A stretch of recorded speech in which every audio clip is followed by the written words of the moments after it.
Bien, bonjour à toutes et à tous. Alors vous voyez, j'ai été très bien accueilli selon la coutume polynésienne avec le magnifique collier de fleurs qui m'a été offert.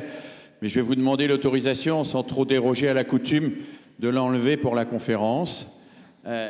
Simplement pour avoir un tout petit peu moins chaud et être plus disponible à chacune et à chacun d'entre vous. Donc je vous le disais, je suis très heureux d'être ici à l'invitation à la fois d'un mouvement d'éducation populaire et de l'éducation nationale, l'INSPE. Très heureux d'être au milieu de vous, les collègues qui enseignent, les collègues qui vont bientôt enseigner, ceux qui se forment, les personnels de direction et d'inspection. Je suis aussi très inquiet, comme on peut l'être chaque fois qu'on intervient dans un territoire que l'on ne connaît pas complètement, pas aussi bien en tout cas que celui dans lequel on vit, dans un territoire où les problématiques éducatives sont spécifiques, particulières, dans un territoire très vaste, la Polynésie française, on me le dit à chaque fois, mais c'est vrai, c'est la taille de l'Europe, dans un territoire où œuvrent depuis bien longtemps celles et ceux qui travaillent à l'éducation des enfants, à l'école bien sûr, dans la famille, mais aussi dans les mouvements d'éducation populaire, comme les CMEA. Alors je vous propose de réfléchir avec vous aujourd'hui sur ce que peut être enseigné, et je vous demande beaucoup d'indulgence parce qu'un certain nombre des exemples que je vais utiliser sont des exemples qui vous viendront de métropole. Je vous demande beaucoup d'indulgence parce que les recherches que je vais citer seront parfois un petit peu compliquées et ça va requérir un peu d'attention. Et je vous demande beaucoup d'indulgence parce que, comme l'a dit Anita, je ne vais évidemment pas épuiser le sujet. Et donc, je m'attends de toute évidence à ce que la plupart d'entre vous, à la fin de la conférence, disent « il y a ça qui n'a pas été traité ». Alors, je vous le dis tout de suite, je ne traiterai pas tout et je n'épuiserai pas le sujet enseigné aujourd'hui. Nous allons partir du point de vue de l'élève. D'un élève qui se lève le matin, qui quitte sa famille et qui rentre dans une école, qui est accueilli par un maître, une maîtresse, un enseignant, une enseignante, et qui rentre dans un lieu qui n'est pas sa famille, qui rentre dans un lieu qui n'est pas celui où il a des loisirs avec ses camarades, dans un lieu particulier, dans un lieu spécifique où on va lui demander un certain comportement et pas n'importe lequel. Faire la classe aujourd'hui, pour chacune, pour chacun d'entre nous, ça suppose de structurer un espace, d'organiser un espace où des principes de fonctionnement sont définis, acceptés et mis en œuvre. Alors bien sûr, il fut peut-être possible, et je ne le crois pas vraiment, il y a bien longtemps, de faire la classe sans avoir à faire l'école. Ce qui me semble important et caractériser aujourd'hui nos systèmes éducatifs, c'est que le déclin des grandes institutions impose à chacune et à chacun de nos enseignants de refaire l'école tous les matins pour pouvoir faire la classe.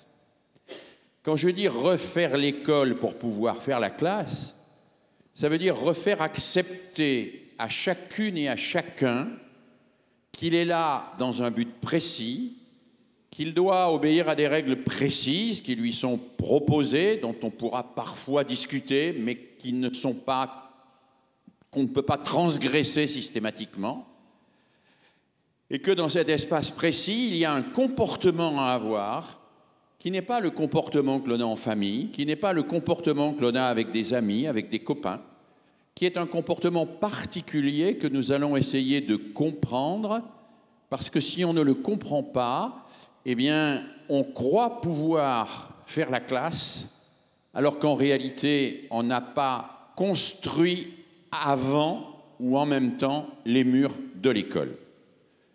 Pour faire la classe aujourd'hui, il faut faire l'école.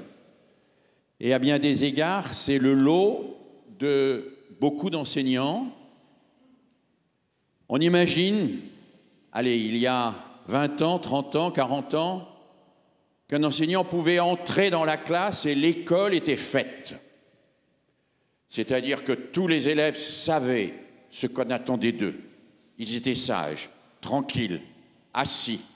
Ils prenaient des notes. Ils se levaient quand on leur demandait. Ils levaient la main pour demander la parole et ils n'interrompaient jamais personne, ni un camarade, ni le maître ou la maîtresse qui parlait. Ils ne bougeaient pas. Ils ne faisaient pas de bruit. Ils ne secouaient pas leurs trousses au milieu de la démonstration pour expliquer qu'ils n'écoutaient pas, etc.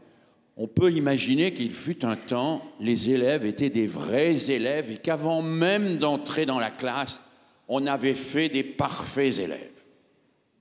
C'est plus le cas. C'est plus le cas.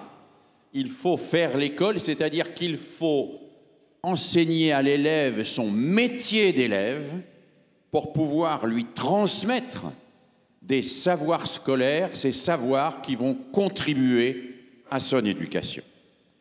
Quand je dis il faut faire l'école pour faire la classe, ça veut dire il faut incarner, et c'est le travail de chacune et de chacun d'entre nous, les principes fondateurs de l'école pour pouvoir, au sein de cette école, transmettre des savoirs. Plus fondamentalement encore, et c'est un grand psychologue culturaliste de l'éducation, Jérôme Brunner, qui nous le dit, le programme d'une école ne se réduit pas aux disciplines qu'elle enseigne. Ce n'est pas la somme des disciplines qu'elle enseigne. La discipline générale d'une école, vue sous l'angle culturel, c'est l'école elle-même. C'est l'école elle-même.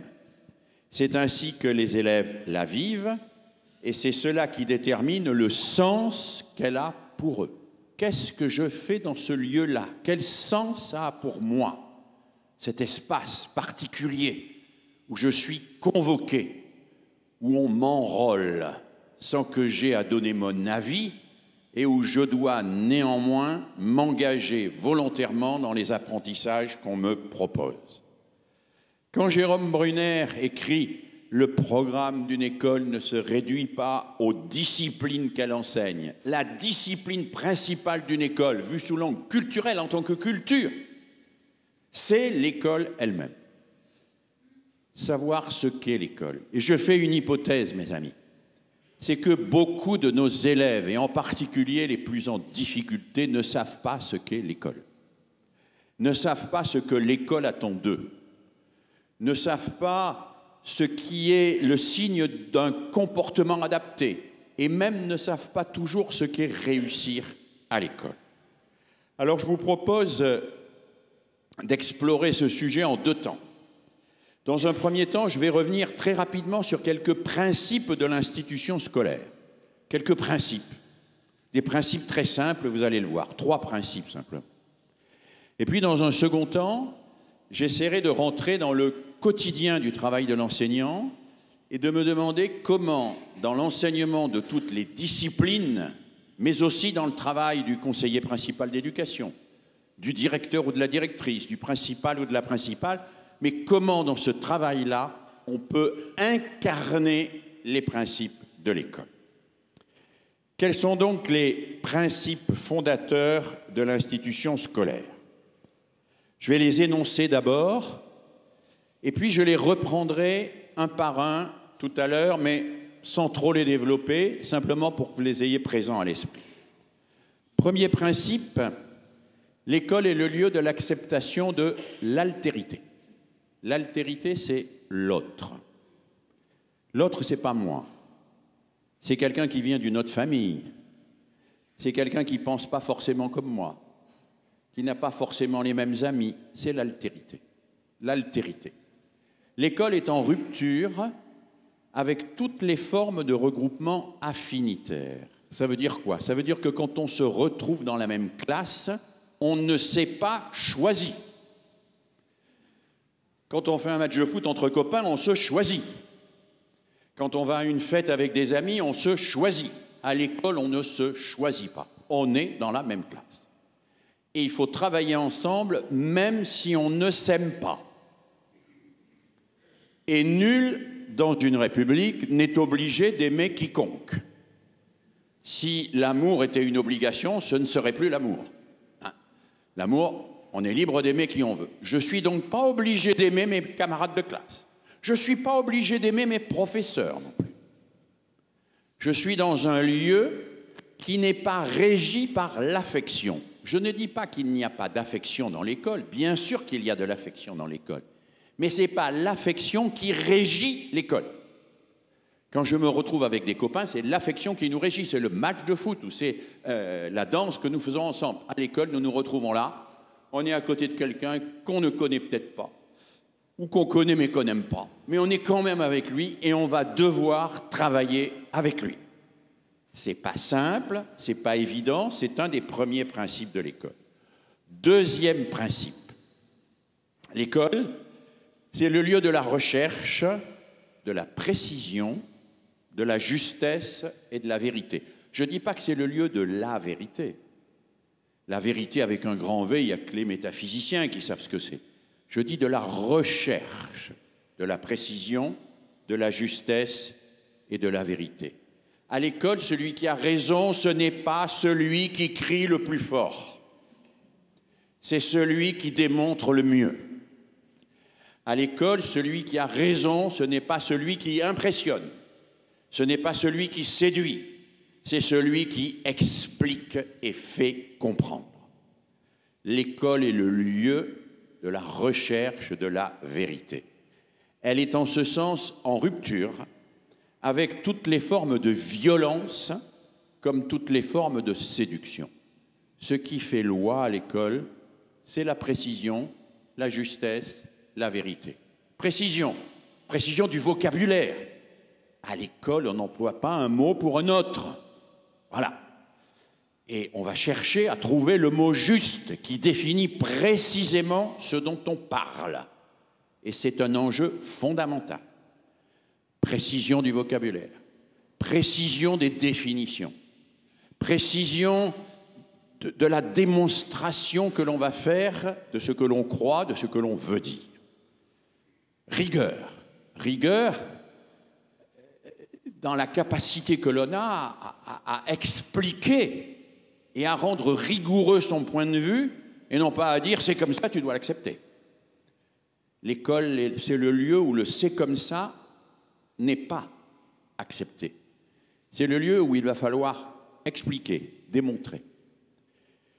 Et c'est important d'avoir en tête ce principe-là, parce que c'est un des principes fondamentaux, et à ce titre, c'est un principe qui fait loi. Loi avec un grand L, parce que c'est le principe qui permet de faire tout le reste. À l'école, ce n'est pas la violence, ce n'est pas la manipulation, ce n'est pas la séduction, ce n'est pas toute forme d'expression de la force qui doit l'emporter, c'est la rigueur, c'est la précision, c'est la vérité. Alors vous me direz, mais moi je suis professeur d'éducation physique, où est la vérité en éducation physique? Si, bien sûr que oui, on va chercher la précision et la rigueur dans l'enseignement de l'éducation physique.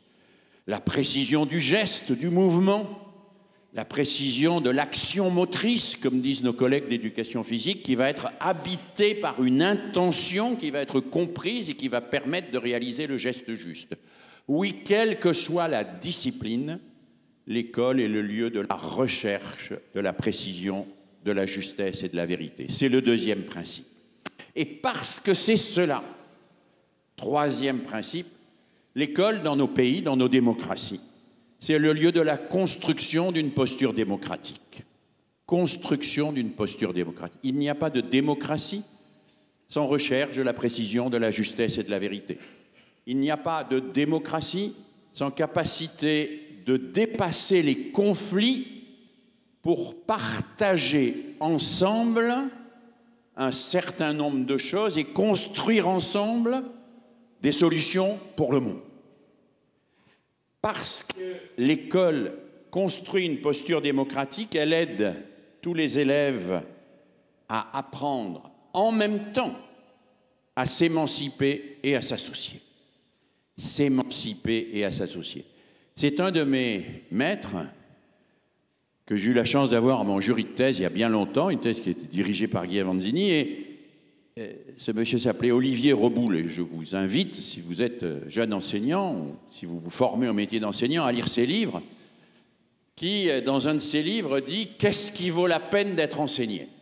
et qui répond « Ce qui vaut la peine d'être enseigné, c'est ce qui libère et ce qui unit. » Ce qui libère de toutes les obligations fausses, de toutes les théories absurdes, de toutes les croyances invraisemblables et sans intérêt, ce qui nous libère de toutes les formes d'emprise sur nous, que l'emprise, elle soit publicitaire, qu'elle soit religieuse, qu'elle soit politique, l'emprise est toujours mauvaise. Je ne dis pas que la religion, la publicité et la politique sont mauvaises. Je dis que l'emprise est mauvaise.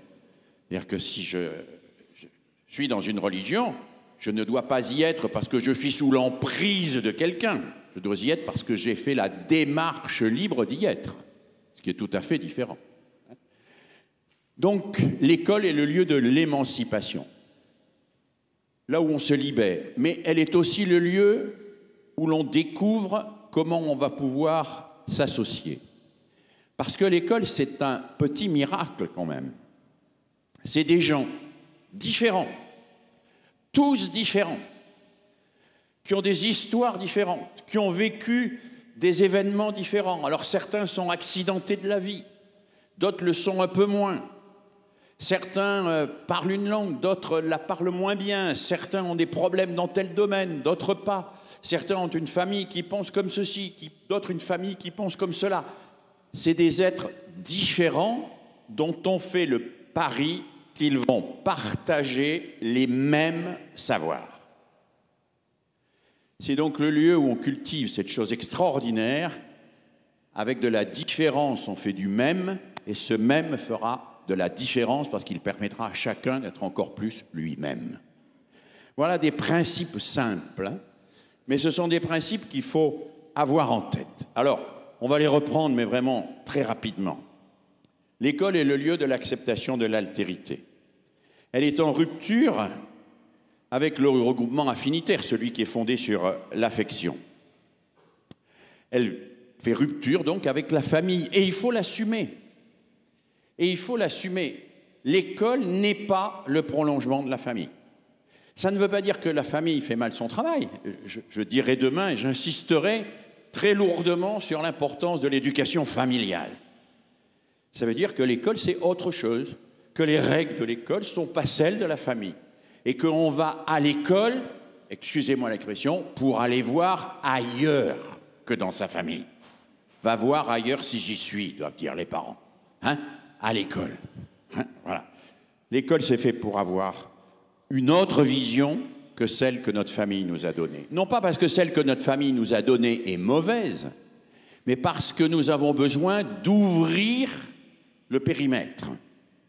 Au-delà de la famille, il y a le quartier. Au-delà du quartier, il y a le village, la ville. Au-delà de la ville, il y a le territoire. Au-delà du territoire, il y a le pays. Au-delà du pays, il y a le continent. Au-delà du continent, il y a la planète. Et l'école, c'est le lieu où je vais découvrir progressivement ces cercles concentriques. Par exemple, je vais même apprendre des langues qu'on ne parle pas chez moi. Bien sûr, je vais apprendre les langues qu'on parle chez moi, mais je vais en apprendre d'autres. Je vais apprendre une littérature qui n'est pas celle nécessairement de mon pays, mais bien sûr que je vais apprendre celle de mon pays, mais que j'ai besoin aussi de m'ouvrir à celle des autres. Découvrir d'autres références. Pourquoi il faut découvrir d'autres références? Parce que sans la possibilité d'avoir d'autres références, il n'y a pas de choix. Et s'il n'y a pas de choix, il n'y a pas de liberté, évidemment. Donc oui, l'école fait rupture avec la famille.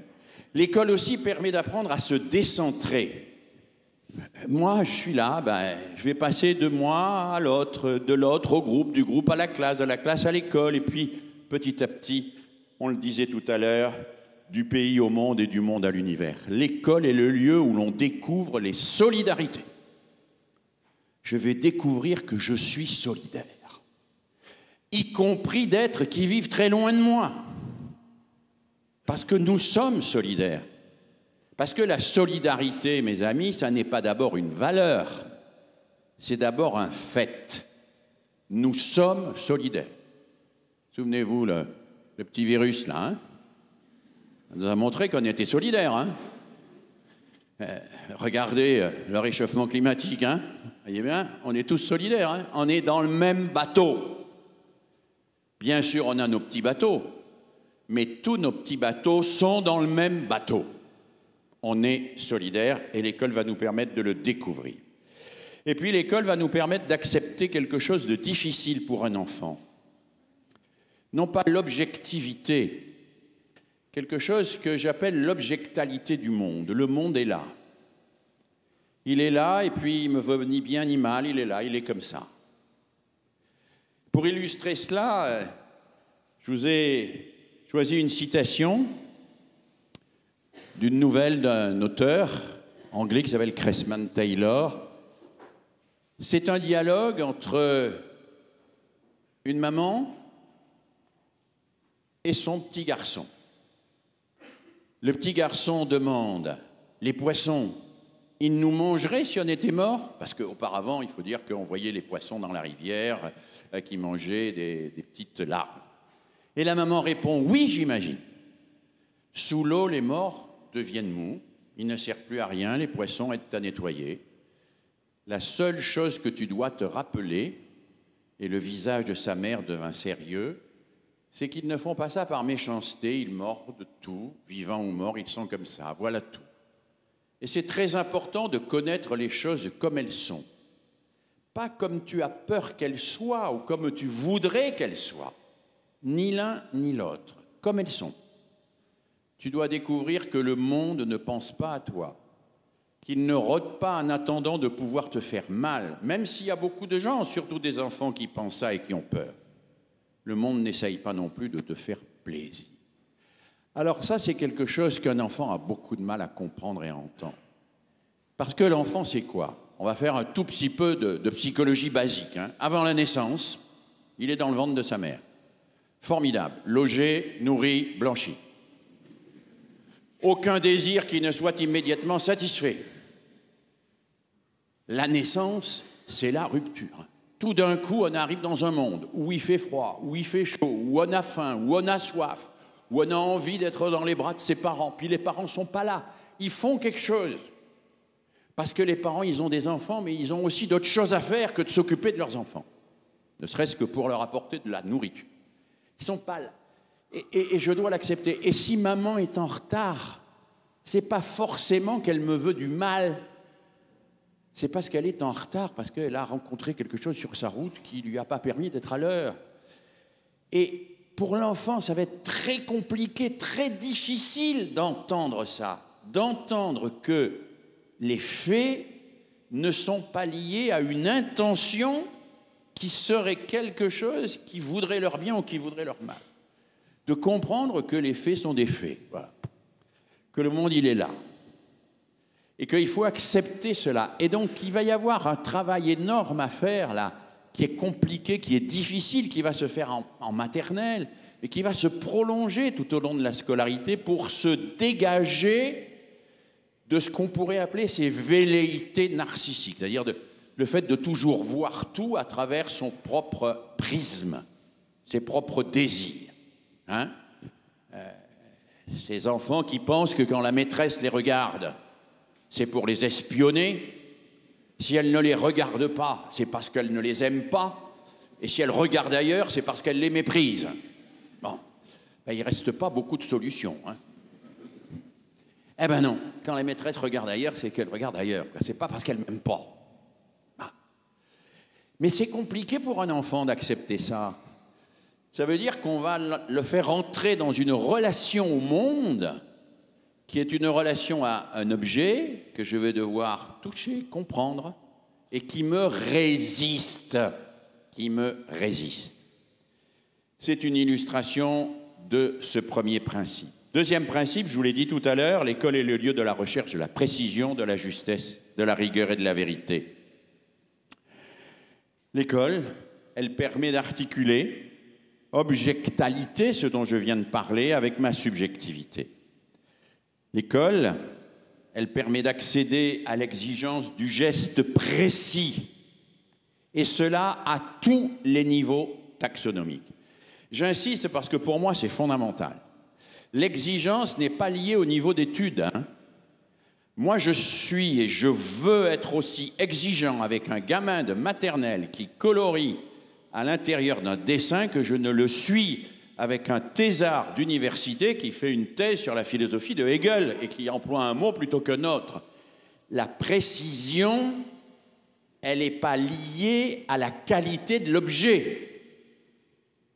Elle s'apprend très tôt dans les petits gestes, sur les petits objets, et cette précision, on va progressivement l'importer dans sa scolarité au fur et à mesure qu'on va rencontrer des objets de plus en plus complexes.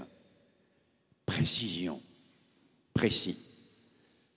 J'ai travaillé, comme un certain nombre d'entre vous, sur le débat philosophique en classe, sur la pratique du conseil d'élèves. Mais tout ça sont des outils formidables, merveilleux. Pourquoi? Parce qu'on y apprend à parler précis, précis. On y apprend à distinguer les choses et à ne pas les assimiler. C'est de la gentillesse ou c'est de la générosité? Ah, c'est compliqué de distinguer la gentillesse et la générosité. Hein. Mais c'est pas pareil, la gentillesse et la générosité. Il va falloir qu'on apprenne à parler précis, précis. Et cela à tous les niveaux taxonomiques.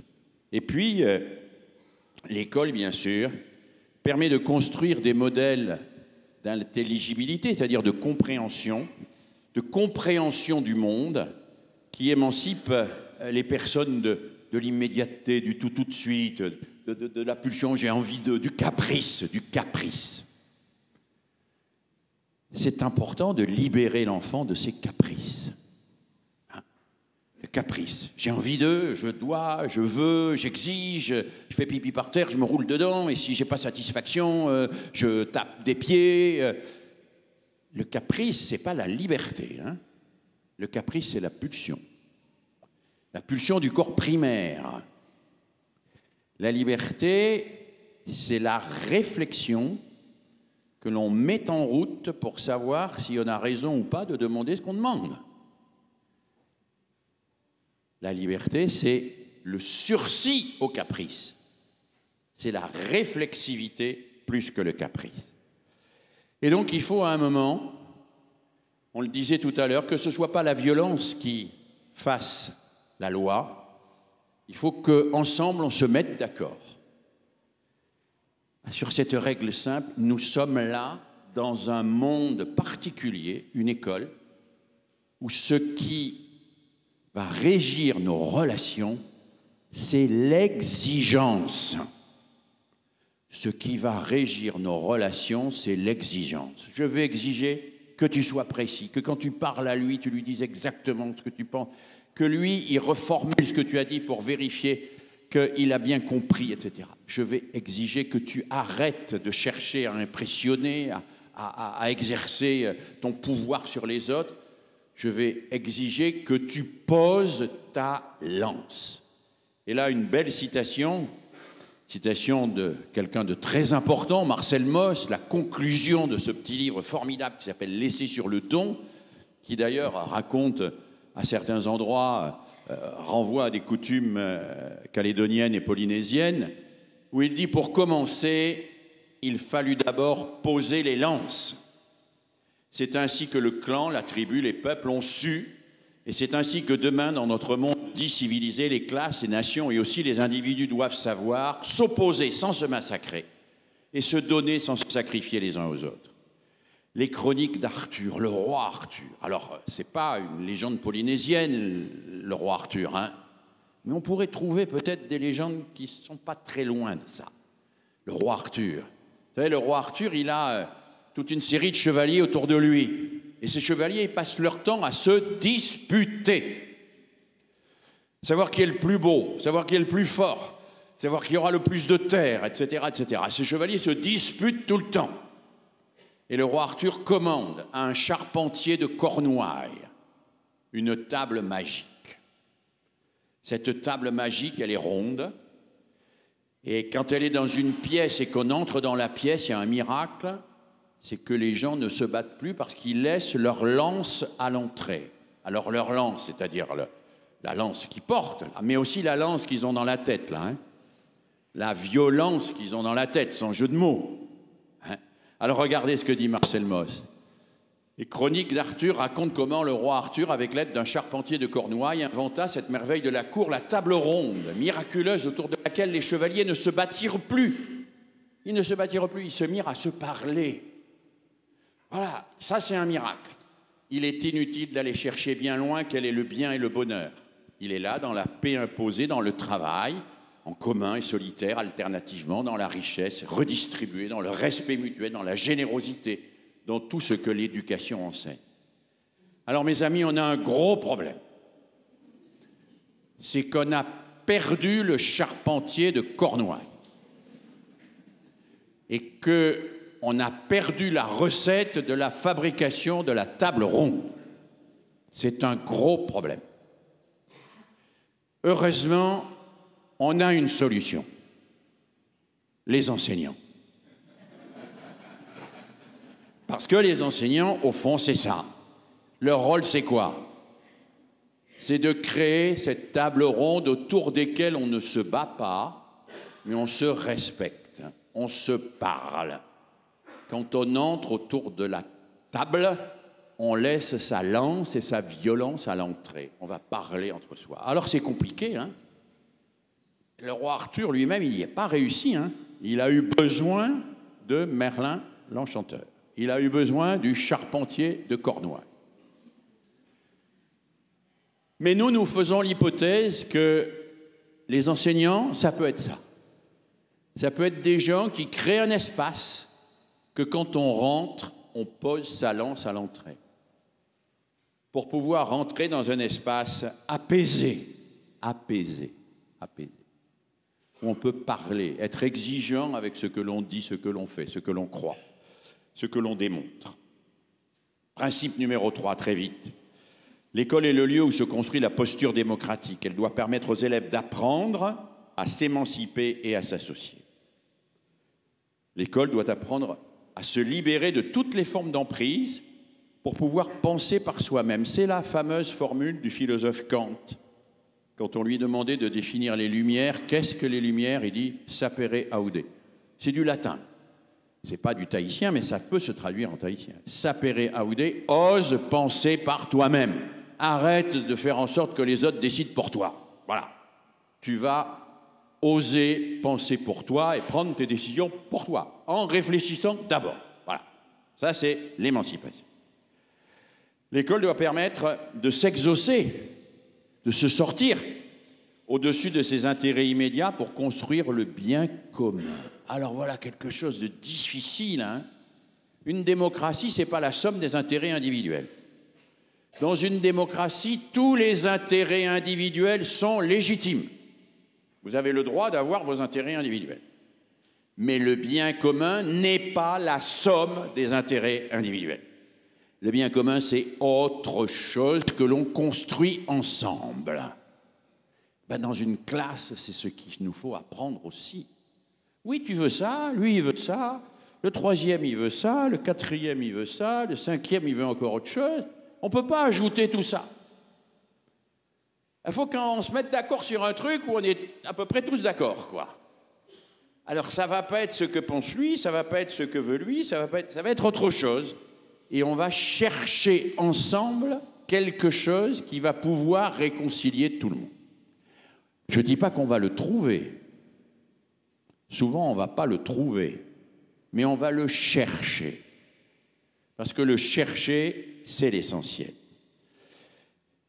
L'école doit former le citoyen à être à la fois capable de se libérer et de s'unir. Et pour illustrer cela, allez, un troisième cadeau, une troisième citation.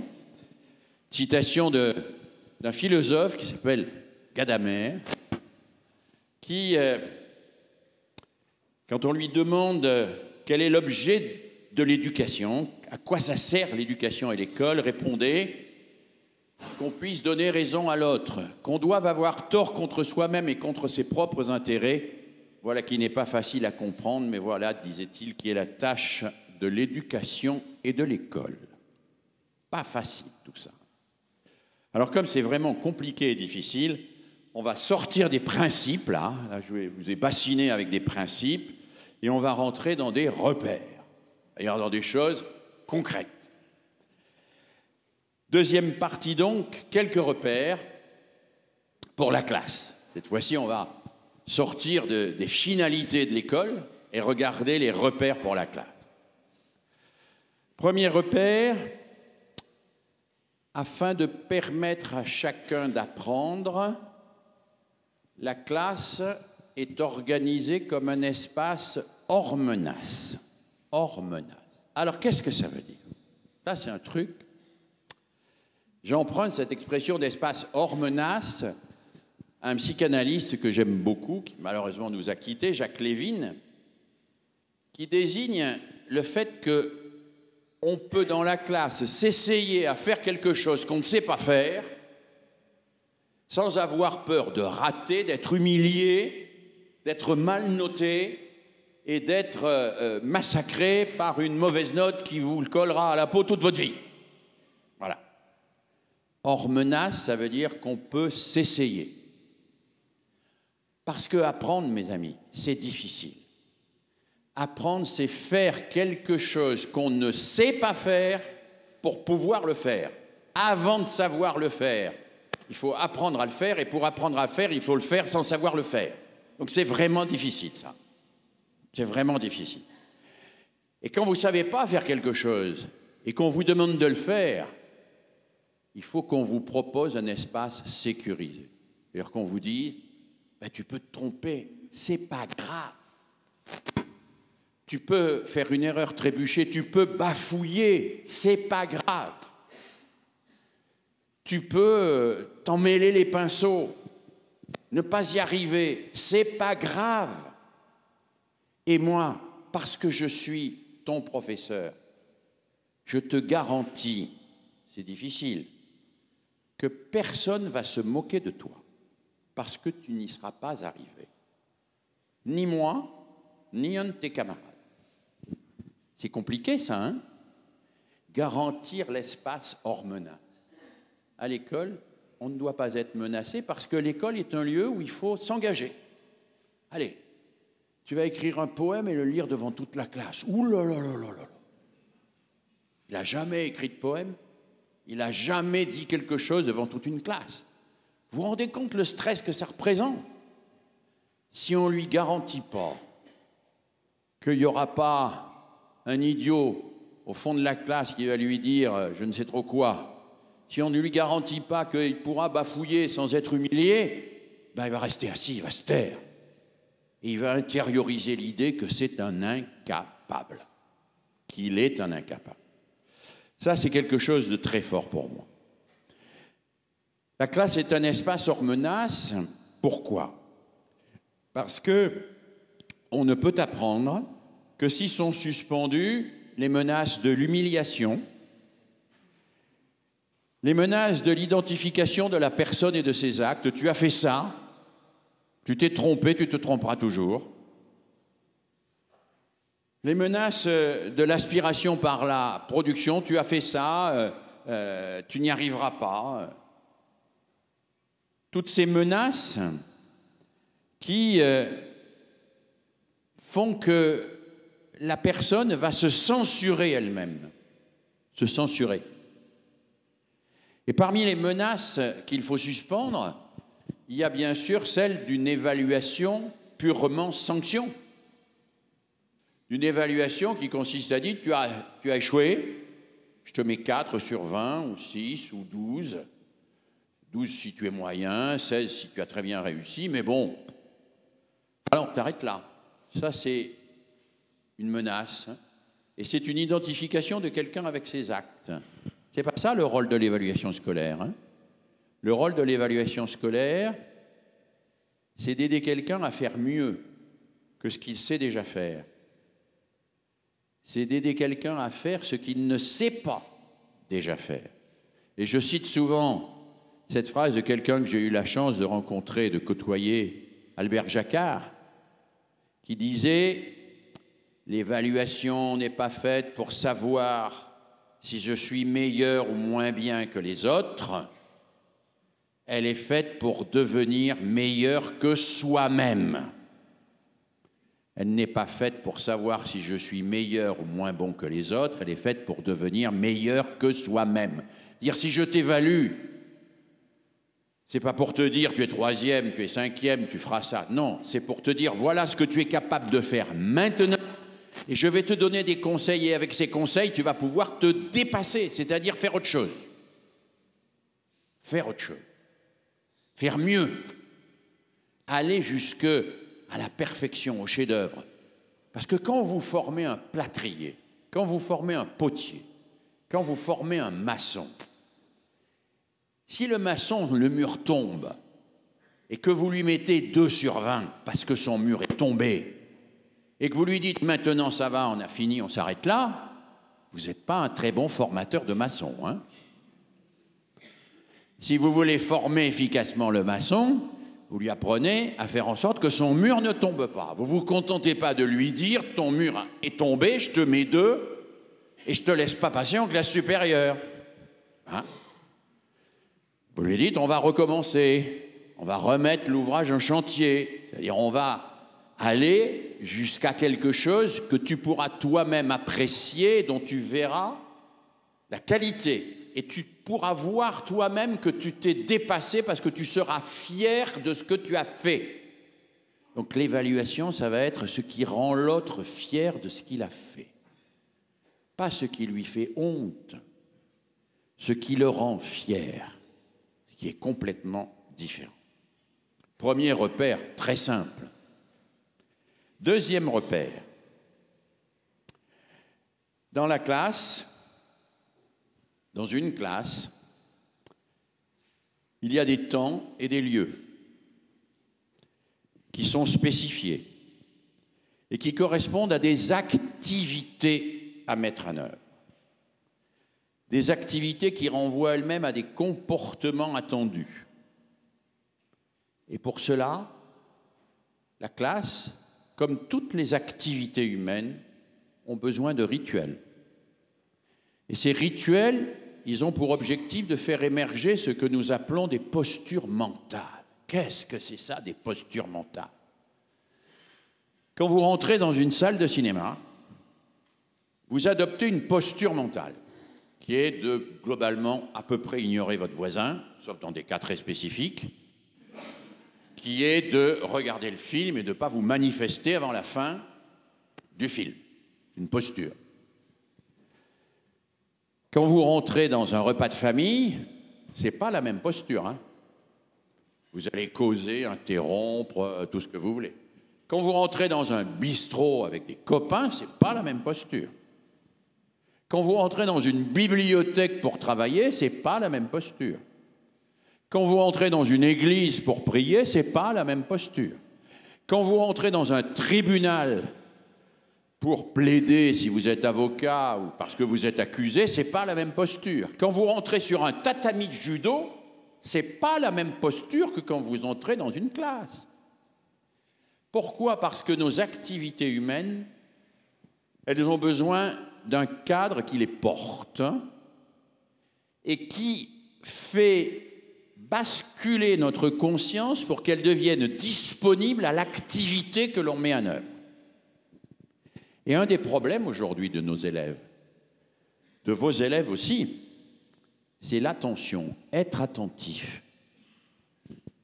On sait, alors je passe le détail, mais c'est essentiellement une chercheuse américaine, Catherine Hayes, qui nous a montré à quel point l'usage d'un certain nombre d'outils, en particulier les écrans, s'il n'est pas régulé, cet usage, diminue les capacités d'attention profonde, c'est-à-dire la capacité de lecture, pour faire gros. La capacité de lecture requiert l'attention profonde. Quand je lis, c'est moi qui décide de commencer à lire et de m'arrêter de lire. C'est une différence fondamentale avec le clip vidéo. Dans le clip vidéo, c'est lui qui décide du début et c'est lui qui décide de la fin. C'est l'inversion. Dans le clip vidéo, c'est l'objet qui capte mon attention, qui la capte, qui la prend. chercher mon attention. Dans la lecture, c'est mon attention qui va vers l'objet. C'est deux postures radicalement différentes. Et nous savons aujourd'hui qu'un usage immodéré des écrans, et en particulier une consommation immodérée de clips courts, qui se renouvellent très vite, avec des surstimulations d'attention, va produire chez l'enfant une déliaison attentionnelle. Nous appelons ça une déliaison attentionnelle. C'est-à-dire qu'il va avoir besoin, quand il entre en classe, de la même surstimulation pour être attentif que quand il est sur son écran de sa PlayStation. Mais ce n'est pas possible, hein, mes amis. Aucun enseignant n'est capable de surstimuler le cerveau des élèves à la vitesse du renouvellement des images et des pixels dans un jeu électronique. Hein. On ne peut pas rivaliser avec ça, nous. Hein. C'est impossible. Hein. On peut jongler, on peut marcher sur les mains, on peut faire des tas de trucs pour amuser les élèves. Jamais on rivalisera avec l'électronique. Hein. Jamais. Et jamais on rivalisera avec ces outils qui vont affecter l'attention profonde. Et donc, un des enjeux de l'enseignement aujourd'hui, puisqu'on parle d'enseigner aujourd'hui, ça va être aussi de reconstruire cette attention. De reconstruire cette attention, de reconstruire cette capacité attentionnelle. Alors, on peut dire, écoutez-moi. On peut faire, alors je sais bien qu'ici ça ne parle pas, la locomotive. Hein, il y a, hein, chut, chut, chut, chut. Moi, il m'arrive d'aller dans des établissements, puis dans un couloir, j'entends « taisez-vous, taisez-vous, taisez-vous ». En général, on fait un « chut, taisez-vous » avant d'avoir attendu que les gens se taisent. Donc, c'est comme si on sciait la branche sur laquelle on est assis. On dit « chut, taisez-vous », puis on continue à parler, même s'ils ne se taisent pas. Donc, on envoie aux gens un message qui est « chut, taisez-vous », mais un autre message qui est « c'est pas la peine de vous taire, puisque je continue, même si vous ne vous taisez pas ». Donc, on peut faire des choses comme ça, hein. Mais ça, c'est pas efficace. On peut s'énerver de temps en temps, taper du poing sur la table, taisez-vous, j'exige qu'on m'écoute, etc. On peut aussi construire des dispositifs attentionnels. Et aujourd'hui, nous travaillons beaucoup sur cette notion de dispositif attentionnel. C'est-à-dire des dispositifs qui créent l'attention et qui polarisent l'attention de quelqu'un. Alors, ces dispositifs attentionnels, eh bien, on sait aujourd'hui qu'ils sont facilités par le travail manuel. Eh oui, on sait que quand l'enfant manipule, il est plus attentif que quand on lui demande simplement de nous écouter. Ah ben oui, c'est bizarre, hein. Parce que son esprit dans la manipulation est projeté dans quelque chose et qu'il s'investit dans cette chose. Et que cette chose va en quelque sorte réguler son psychisme. Et qu'il va être dans une dialectique. On sait qu'il nous faudrait bien organiser nos classes de telle façon à ce que chaque type d'activité ait un rituel bien identifié. Alors, ça va être un travail individuel. Donc, on met l'étape comment? On met quoi sur la table? Chacun va avoir quoi? Quels outils? À quel moment? Pour faire quoi? Là, on fait de l'entraide. Allez, chacun va expliquer à son voisin ce qu'il a compris. Donc, c'est 2 par 2. C'est combien de temps? C'est à voix blanche. Donc, on chuchote, on met son doigt au-dessous de la gorge. Si ça vibre, c'est que c'est trop fort. Ça paraît tout bête, ce genre de choses. Il semble qu'au fond, c'est un espèce de ce que Célestin Freinet appelle le matérialisme pédagogique. C'est-à-dire être attentif aux conditions matérielles. Au séminaire, on est même hyper maniaque là-dessus. Hyper maniaque. On installe des outils dans des trucs, on dessine autour pour qu'on le remette bien à sa place, etc. Enfin, on est à un niveau de maniaquerie qui d'ailleurs en énerve certains. Mais c'est hyper important de construire des lieux et des espaces qui vont permettre de créer l'attention, de sortir de la tension en 2 mots pour aller vers l'attention L'. L'. Il y a un chercheur que j'aime beaucoup, qui s'appelle Matthew Crawford, c'est un philosophe des États-Unis, qui est un peu particulier comme philosophe parce que il est à mi-temps professeur de philosophie dans des plus grandes universités américaines et pour son autre mi-temps, il est réparateur de motocyclettes chez le garagiste de son quartier. C'est très rare les professeurs de philosophie à l'université dont l'autre mi-temps est d'être réparateur de motocyclettes. Hein. Je ne sais pas s'il y en a d'autres d'ailleurs que Matthew Crawford. Et Matthew Crawford a écrit 2 livres dont le premier s'appelle L'éloge du carburateur. Bon, bah, c'est normal. Hein. Le second s'appelle Contact. Et qu'est-ce qu'il explique là-dedans? Il explique que ce dont ont besoin les gamins aujourd'hui, c'est de travail manuel. Qu'ils ont besoin de faire de la mécanique, qu'ils ont besoin de faire de la menuiserie, qu'ils ont besoin de découper, d'organiser, de monter les choses, parce que c'est le contrepoint nécessaire à la virtualisation dans laquelle ils vivent en raison des écrans au milieu desquels ils se trouvent toute la journée. Et ça crée, explique-t-il, des dispositifs attentionnels. Alors, il étudie de tas d'autres dispositifs. Par exemple, il montre que la musique, c'est un dispositif attentionnel formidable. Faire de la musique, chanter ensemble, c'est un dispositif attentionnel formidable. Il montre qu'il nous faut être attentifs à ces choses-là. Créer les rituels qui permettent des activités et mettre en accord l'espace, le temps, l'activité, le rituel. Deuxième repère. Allez, il y en a 7. Je vous le dis pour que vous preniez patience, mais les autres vont être peut-être plus rapides. Repère numéro 3, le travail dans la classe. Le travail s'effectue sur des objets de travail. Des objets, eh oui. On va travailler sur la grammaire, bon, les pronoms personnels. C'est pas...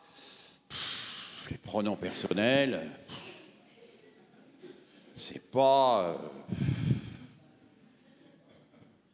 c'est pas du rock, quoi. C'est pas... bon. Ou alors, les identités remarquables. Bon, c'est pas non plus A plus B au carré. Mais un objet de savoir, c'est quelque chose qui me résiste. Qui résiste à la toute-puissance de mon imaginaire et qui me permet de me construire et de construire quelque chose. Alors, pourquoi j'ai mis ce 3e repère à la suite du précédent?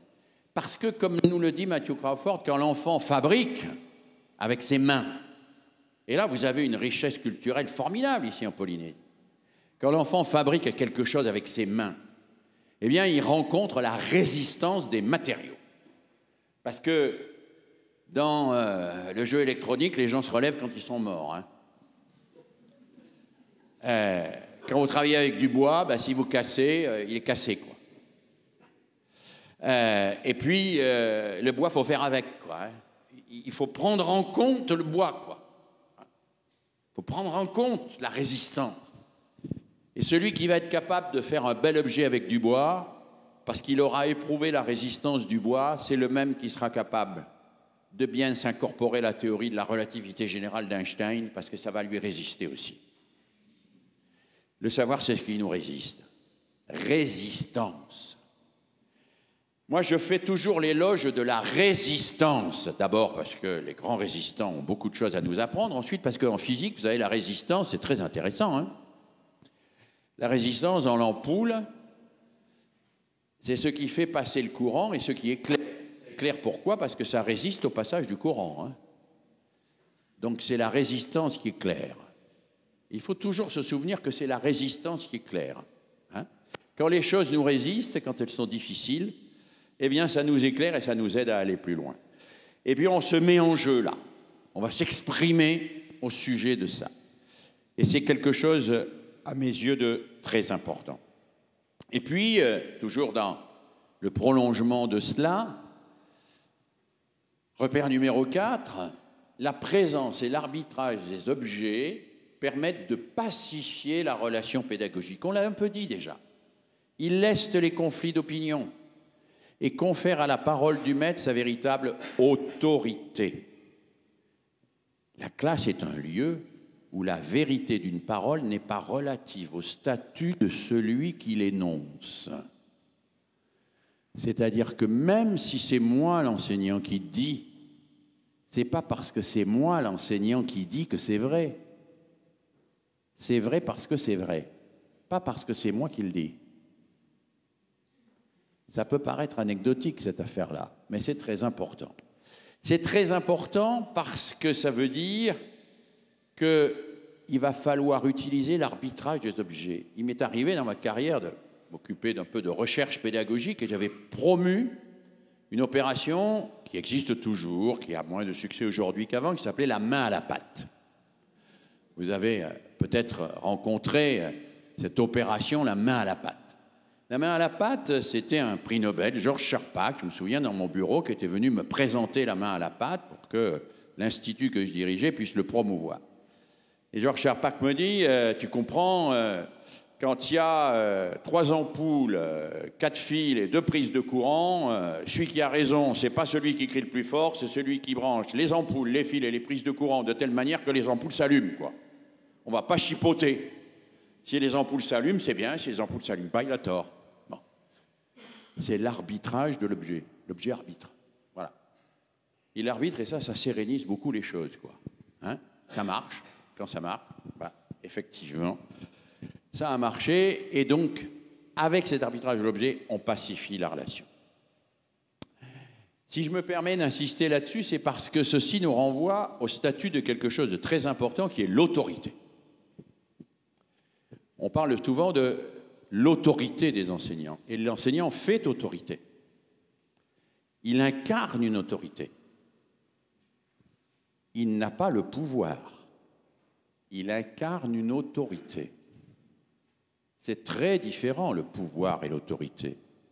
Très différent. Dans une démocratie, dit le politologue et philosophe Claude Lefort, le lieu du pouvoir est toujours vide. Nul n'a légitimité à exercer le pouvoir. Il n'y a de légitime que les autorités. Et les autorités, elles s'exercent en tant que.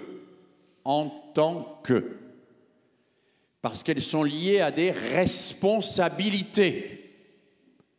Je cite toujours cette anecdote, quand je visitais il y a quelques années une école maternelle, de cette petite fille qui vient vers moi, première ou deuxième année d'école maternelle, en disant « Monsieur, je suis super contente parce qu'aujourd'hui, je peux gronder les grands. » Alors j'ai dit « Tu peux gronder les grands, ça veut dire quoi ?» Il me dit « Oui, parce que j'ai été élu responsable du bocal à poisson rouge. » Alors j'ai dit « Alors tu peux gronder les grands ?» Il me dit « Oui, parce que comme je suis responsable du bocal à poisson rouge, s'il y a un grand qui met des saletés dans le bocal à poisson rouge, j'ai le droit de gronder les grands. » Elle a tout compris. Elle a tout compris. Elle a compris que l'autorité était liée à la responsabilité, pas à la force. Les grands, ils ont la force. Elle a la responsabilité. Elle a donc l'autorité. Les grands, ils ont le pouvoir. Elle a l'autorité. L'école est le lieu où on va distinguer en permanence l'autorité et le pouvoir. Eh oui, c'est compliqué de distinguer l'autorité et le pouvoir. Mais c'est essentiel. Allez, on avance. Dans l'école, on va réaliser des tâches. Les tâches, ce sont des exercices. Ce sont des dissertations pour les plus grands, des lignes d'écriture pour les plus petits, des dessins, techniques ou pas, toute une série de choses. La tâche, elle permet de mettre l'élève en projet. Tu vas écrire le récit de ce que tu as fait pendant ton dimanche. C'est une tâche. C'est une tâche. C'est très important. Mais attention, la tâche n'est pas l'objectif. Et un des enjeux majeurs de l'école, c'est de distinguer la tâche et l'objectif. Si la tâche est l'objectif, j'ai tout intérêt à faire écrire mon récit par le copain de la classe du dessus qui sait mieux écrire que moi, hein. Vous avez tous été, puisque vous êtes enseignants ou futurs enseignants, des bons élèves. À peu près, à l'école primaire en tout cas. Donc vous avez appris à écrire, hein. Vous avez fait des beaux cahiers. Alors je suis sûr qu'il y en a quelques-uns, quelques-unes, qui doivent avoir conservé leur cahier de CP, qui est dans leur grenier, et tous les week-ends, ils vont les regarder avec admiration, dire « Mais moi, je n'ai pas conservé mes cahiers de CP. » Parce que la tâche, c'était de faire des lignes d'écriture, mais l'objectif, ce n'était pas de faire des lignes d'écriture. C'était de savoir écrire même quand la tâche était terminée. Et ça, c'est une différence importante quand même, hein. Quand je suis ouvrier et que je dois réparer une voiture, la tâche, c'est l'objectif. Je dois réparer la voiture, mon objectif, c'est de réparer la voiture. Point barre. Quand la voiture est réparée, ma tâche est finie, mon objectif est atteint. Si je répare une voiture en milieu scolaire, ma tâche, ce n'est pas de réparer la voiture, c'est de comprendre comment on répare la voiture, qui n'a pas grand-chose à voir. Eh oui. Et ce que nous savons, ce que les recherches nous montrent bien aujourd'hui, c'est que les élèves en difficulté sont souvent les élèves qui croient qu'on leur demande de faire des tâches et qui n'ont pas compris qu'on leur demandait d'atteindre des objectifs. Ils croient qu'on leur demande de faire des tâches. Fais cet exercice. Ils le font faire par le copain. Ils le bâclent. Ils reviennent à l'école, ils montent l'exercice. Mais il est faux ton exercice. Mais madame, j'ai fait l'exercice. Vous voyez bien, j'ai fait l'exercice. Je l'ai fait mon exercice. Mais on s'en fout qu'il ait fait l'exercice. C'est pas. En réalité, ce qu'on lui demande, c'est pas de faire l'exercice. C'est la tâche, ça. Ce qu'on lui demande, c'est de comprendre comment on fait l'exercice. Et on lui demande quelque chose qui n'est pas de l'ordre du faire, qui est de l'ordre du comprendre. Voilà. Une des dernières recherches que j'ai menées avec les écoles primaires de Lyon, ça a été avec tout un groupe d'enseignants de leur demander systématiquement, après chaque demi-journée de cours, ce qui était très exigeant, de poser aux élèves 2 questions. 1, qu'est-ce qu'on a fait? 2, qu'est-ce qu'on a appris? Et en distinguant la réponse à ces 2 questions, on a fait un exercice de maths. Ouais. Bon, on a fait un exercice de maths. Mais on s'en fout d'avoir fait un exercice de maths. Pas avoir fait un exercice de maths. Là, pour apprendre quelque chose, qu'est-ce qu'on a appris en faisant cet exercice de maths? Est-ce que tu sais le nommer, l'identifier? Est-ce que tu sais le définir, ce que tu as appris en faisant cet exercice de maths? Faire un exercice de maths, on n'en a rien à faire. D'autant plus que l'année prochaine, tu auras d'autres exercices, puis tu vas les oublier. Ce qui m'intéresse, ce n'est pas ce que tu as fait, c'est ce que tu as appris à l'occasion de ce que tu as fait. Je me souviens, dans ma dernière année, une des années, après avoir exercé des fonctions, j'avais repris une classe de CM2 avec un collègue. Et on était allé avec les élèves à Lyon. Alors, évidemment, pour ceux qui ne connaissent pas Lyon, ça ne leur dit rien, visiter le musée gallo-romain. Le musée gallo-romain, c'est un musée intéressant parce qu'au fur et à mesure qu'on descend dans la terre, on descend dans les âges. C'est-à-dire qu'on commence avec plus 2000 après Jésus-Christ, on descend moins 1000, 1500 avant Jésus-Christ. Bon. On amène les gamins, il y a le guide, tout ça, on revient, on est dans le gymnase, je vois, on était 2 classes, et on dit aux gamins, alors qu'est-ce qui s'est passé? Alors là, il y a des gamins qui disent, ah ouais, on s'est bien amusé, on a imprimé une pièce souvenir. Très bien. Ah ouais, on s'est bien amusé, on a couru après le garde, puis on a vu des trucs rigolos, oh, il y avait même un objet sexuel. Bon. Et qu'est-ce qu'on a appris? Et là, on déchante. Là, on déchante. Parce qu'on s'aperçoit que le nombre de ceux qui ont compris que quand on s'enfonçait dans la terre, on s'enfonçait dans le temps et qu'il y avait une corrélation entre les deux, il est très, très infime. Et trop souvent, on se satisfait que les gens fassent, sans s'interroger sur ce qu'ils ont compris derrière. Et ça, c'est un point très important de l'école. La distinction entre la tâche et l'objectif. La tâche, c'est ce qu'il faut faire. L'objectif, c'est ce qu'il faut apprendre, comprendre, et ce que je vais réinvestir après. Réinvestir après. Utiliser moi-même, librement. Pourquoi c'est si important que ça? Parce que c'est la clé de l'émancipation, ça. C'est la clé de l'accès à la liberté. À la liberté. La liberté, ça consiste à comprendre pour décider. Si je ne comprends pas, si je répète comme un perroquet des trucs, ou si je fais simplement ce qu'on me demande de faire par obéissance, ben voilà. Je le fais, mais je n'ai pas compris.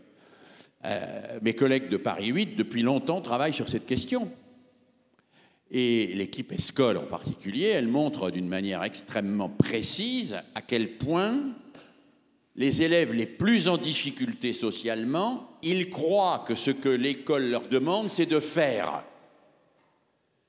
Ils ne savent pas que l'école leur demande de comprendre. Ils croient que l'école leur demande de faire des choses, alors qu'elle leur demande de comprendre. Un des derniers livres de Piaget, un des plus difficiles, mais des plus intéressants aussi, s'appelle « Réussir et comprendre ». Et Piaget, il montre que ce n'est pas tout à fait la même logique, réussir et comprendre. Hein. Quand vous avez pris votre voiture tout à l'heure pour venir ici, vous avez tourné la clé de contact. Est-ce que vous avez vraiment compris qu'est-ce qui se passe quand vous tournez la clé de contact? Sous le capot, là? Vous avez réussi à venir ici, vous n'avez pas forcément compris ce qui se passe sous le capot. Hein? Mais à l'école, il faut soulever le capot. Voilà. L'école, il ne suffit pas de réussir, il faut comprendre comment ça marche. Il faut ouvrir le capot, comprendre.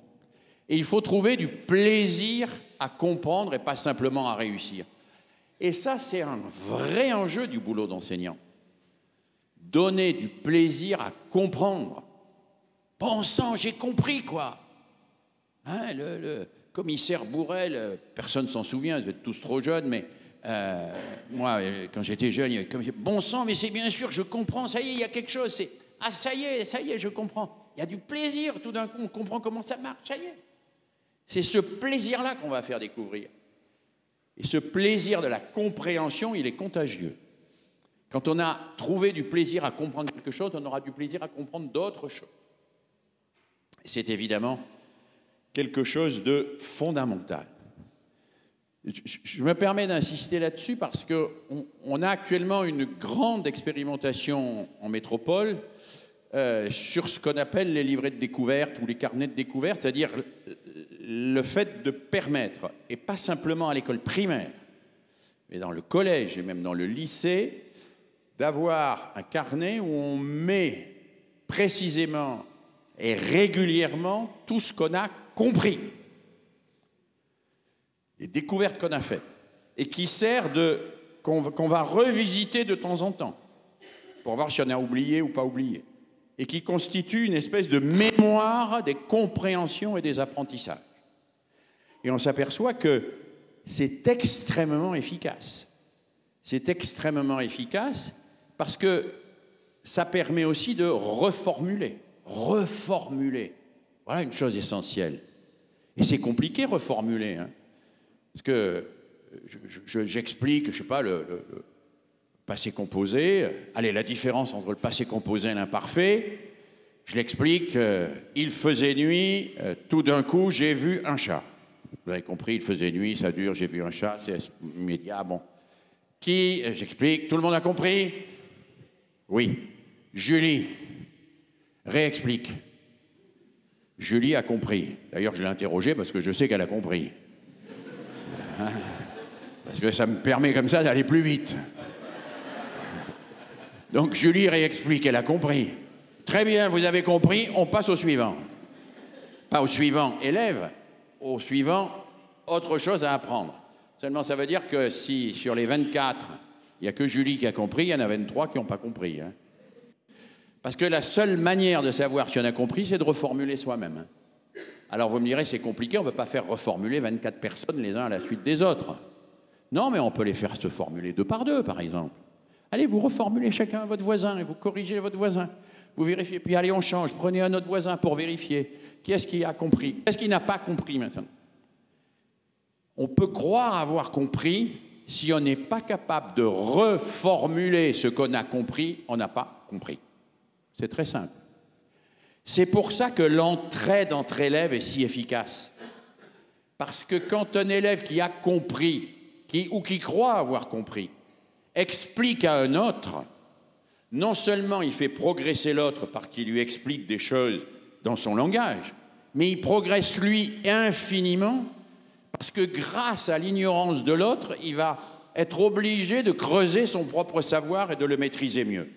Et un des grands enjeux, et ça je le disais encore ce matin, mais pour moi c'est une évidence tellement importante qu'il faut la rappeler en permanence, c'est que l'école se prive en permanence d'un levier fondamental de réussite des élèves qui est l'entraide entre élèves. Mais elle s'en prive d'une manière massive. On a des méta-analyses aujourd'hui, c'est-à-dire d'analyse, moi je suis très critique de la méta-analyse, mais bon, on ne va pas rentrer dans le détail, qui montrent que globalement, 1 heure de cours, que ce soit en maternelle ou en terminale, ça devrait toujours être 1/3 de parole du maître, 1/3 de travail personnel, 1/3 d'entraide entre élèves. Alors, il ne faut pas prendre ça au pied de la lettre. Il ne faut pas faire 3/3 systématiquement. Mais il faut avoir ça en tête parce que, quand même, on ne peut pas négliger un des outils qu'on a à notre disposition, l'entraide entre élèves, et dont les résultats sont manifestement si positifs. Moi, j'avais mis en place, il y a très très longtemps, dans les années, personne ne s'en souvient, les années 80, une opération qui s'appelait requin-rémora. Pourquoi? Parce que vous savez, vous ici, que le rémora, c'est le poisson pilote du requin. Hein? Chaque requin a son rémora qui lui colle à la peau, enfin, etc. Et donc, on avait demandé à chaque élève d'une classe d'être le poisson pilote d'un élève de la classe au-dessous et d'avoir comme poisson pilote un élève de la classe au-dessus. C'est-à-dire que chaque élève était à la fois un tuteur et un tutoré. Mais ça a été formidable. On a gagné je ne sais combien de points dans les évaluations nationales avec ce système-là. Alors, comme ça a bien marché, le ministère a dit « c'est formidable, votre expérimentation est réussie, ça prouve que l'entraide entre élèves est très utile, donc vous pouvez arrêter l'expérimentation puisque c'est prouvé. » Puisque c'est prouvé, ce n'est pas la peine de continuer, maintenant on le sait. Bon. C'est ce qui était arrivé à Louis le Grand avec les collèges expérimentaux, c'est ce qui arrive avec, hélas, beaucoup d'expérimentation. Allez, on avance. La classe, dans l'ensemble de ses activités, je vous ai dit qu'il y en avait que 7, on est bientôt à la fin. Dans l'ensemble de ses activités, est apprentissage de la démocratie. Elle doit donc permettre aux élèves d'apprendre à se construire comme un collectif, d'identifier les objets sur lesquels ils peuvent légiférer, ils ne vont pas légiférer sur tout, hein, et de définir les règles qui incarnent le bien commun pour les appliquer dans la durée. Le conseil d'élèves. Le conseil d'élèves dans la pédagogie freinée ou dans la pédagogie institutionnelle, ce temps. Alors attention, hein, on ne va pas faire décider aux élèves s'il faut étudier ou pas les maths. Parce que ça, ce n'est pas eux qui peuvent décider. Mais par contre, ils peuvent avoir leur mot à dire sur le fait que telle méthode, ils accrochent mieux qu'avec telle autre. Et là-dessus, on peut en parler. On peut s'en parler. J'ai été un de ceux qui ont lancé en 89 les conseils de la vie lycéenne, qui sont devenus ensuite conseils de la vie collégienne, etc. Et dans notre esprit, les conseils de la vie lycéenne et les conseils de la vie collégienne, ce n'étaient pas des délégués d'élèves qui se réunissaient 3 fois par an pour avoir une voix facultative, enfin, sur la couleur du banc qu'on allait installer dans la cour de l'école. Hein? C'était des élèves qui pouvaient réfléchir sur les méthodes de travail personnelles les plus efficaces pour eux. Parce qu'il nous semblait que c'était ça qui pouvait faire progresser l'école. Pas associer les élèves sur des décisions qui ne les concernent pas, mais les associer sur ceux dont ils sont les experts. Un élève est expert de ce qui réussit le mieux avec lui. Hein. Chacun sait ce qui marche le mieux pour apprendre, pour soi. Et donc, ça, c'est fondamental. Et puis, je termine le repère numéro 7, je regarde l'heure. Hein. Repère numéro 7, les sanctions. Parce que cette question des sanctions est revenue 1 ou 2 fois en discutant avec des collègues en fin de matinée tout à l'heure. Les sanctions, moi, je pense qu'elles sont importantes.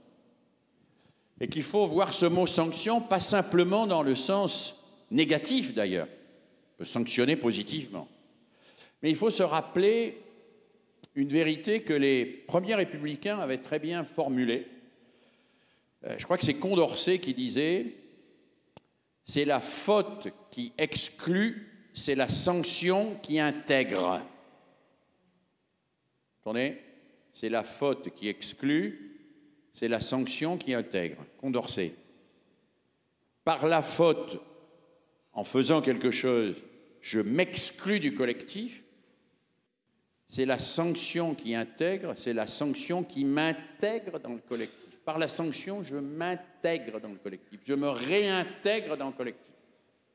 Certains d'entre vous ont peut-être entendu parler de la justice réparatrice ou de ce type de travaux et de recherche. Il faut toujours se souvenir de cela. C'est la faute qui exclut, c'est la sanction qui intègre. Par la sanction, on se réintègre dans le collectif. Allez, une conclusion provisoire, mais vraiment provisoire. La question pédagogique et la réflexion pédagogique est plus que jamais d'actualité, bien sûr. Et puis, tout ce que je vous ai dit, qui sont que des pistes de réflexion, éclairées par la recherche pédagogique, par l'histoire de la pédagogie, tout ce que je vous ai dit renvoie à une idée fondamentale, essentielle pour moi, c'est qu'enseigner n'est pas un métier d'exécutant. Enseigner, ça ne peut pas être simplement appliquer des consignes, mettre en œuvre des protocoles standardisés, élaborés par des experts en laboratoire. Enseigner, c'est décider. Comme le disait mon collègue Philippe Pernoud, décider dans l'incertitude et agir dans l'urgence la plupart du temps. Décider. La décision, c'est ce qui caractérise l'expert. Un chirurgien est un expert quand il sait qu'il faut couper l'artère et pas la veine, et qu'il ne se trompe pas entre les deux. Hein? Il prend la bonne décision au bon moment. Un enseignant est l'expert quand il sait qu'il faut interroger Mélanie plutôt que Jules. Ben ouais, il ne se trompe pas. Parce qu'il sait que Mélanie va expliquer les choses d'une manière telle que d'autres vont le comprendre, ou qu'elle ne va pas expliquer les choses suffisamment bien et que ça va lui permettre de réexpliquer. Autrement dit, il sait pourquoi il a fait ça. Il sait prendre la bonne décision au bon moment. Sauf qu'aucun protocole ne peut faire à votre place, parce que vous êtes toujours dans des situations où il y a l'urgence, où il faut agir. Vous préparez, bien sûr, tous nous préparons des cours, des conférences, des exposés, tout ce que nous voulons. Mais il se passe toujours des choses qu'on n'a pas prévues. Hein. Et donc là, il faut agir le mieux possible, le moins mal possible. Et en agissant le moins mal possible, on devient progressivement un concepteur. Et on sera d'autant plus un concepteur qu'on ne sera pas seul. C'est-à-dire que notre métier, on le pensera à plusieurs. Et alors là, je vais vous dire quelque chose. C'est que les enquêtes là-dessus, mes chers collègues, sont très en votre défaveur. Toutes les enquêtes montrent que quand les enseignants discutent entre eux, quand ce n'est pas pour échanger des recettes de cuisine, c'est pour caler leur agenda. C'est pour se répartir des responsabilités, du type, toi tu vas apporter ceci, toi tu apportes le café, toi tu apportes le sucre, etc. Mais que le temps qu'ils consacrent à échanger entre eux sur quel exemple tu prends, toi, pour faire comprendre l'accord du participe passé avec le verbe avoir. Comment tu as fait, toi, pour faire aborder cette question de géographie. Et toi, là, la planisphère de Mercator, tu l'as enseignée en l'inversant et en mettant le nord en bas. Est-ce que ça leur a fait comprendre quelque chose? Parce que j'hésite à le faire. Et toi, sur le théorème de Pythagore, est-ce que tu as commencé à les faire travailler sur la corde à nœuds, 3, 4, 5 nœuds? Parce que c'est comme ça que Pythagore avait trouvé son théorème dans l'Égypte antique avec les pyramides. Et toi, comment tu fais pour enseigner les verbes irréguliers sans que ça les rase et qu'ils fassent que du par cœur? Quand les enseignants acceptent de s'échanger, d'échanger entre eux sur leurs pratiques, pas simplement sur leur agenda, sur leurs pratiques, sur ce qu'ils font avec les élèves, alors ça change tout.